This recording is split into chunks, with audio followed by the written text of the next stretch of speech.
কারাগারের কষ্ট নির্যাতন কিছুই তাকে সত্য থেকে সরাতে পারেনি। শেষ পর্যন্ত সেখানেই 767 খ্রিস্টাব্দে তিনি শাহাদাত লাভ করেন।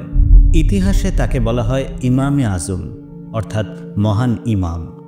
699 খ্রিস্টাব্দে ইরাকের কুফায় জন্ম নেন এক শিশু, যিনি ইসলামের সবচেয়ে বড় ফকিহ ইমাম আবু হানিফা। তার আসল নাম নুমান ইবনে সাবিত। শৈশবে ছিলেন কাপড়ের ব্যবসায়ী, কিন্তু আল্লাহ তাকে দিয়েছেন অসাধারণ বুদ্ধি আর যুক্তির শক্তি।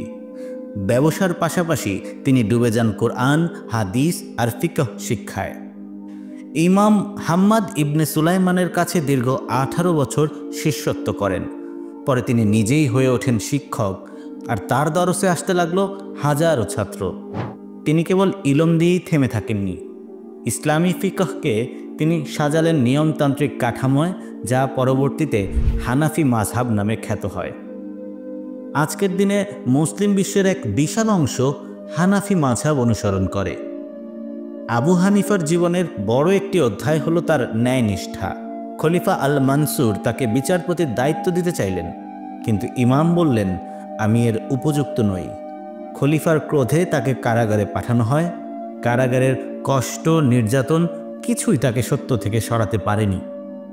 শেষ পর্যন্ত সেখানেই 767 খ্রিস্টাব্দে তিনি শাহাদাত লাভ করেন। আজও কোটি মুসলমান ইমাম আবু হানিফার ফতোয়া ও শিক্ষার আলোয় জীবন পরিচালনা করে। তিনি রেখে গেছেন এমন এক ইলমের ভাণ্ডার, যা যুগের পর যুগ আলোকিত করবে মানবতা।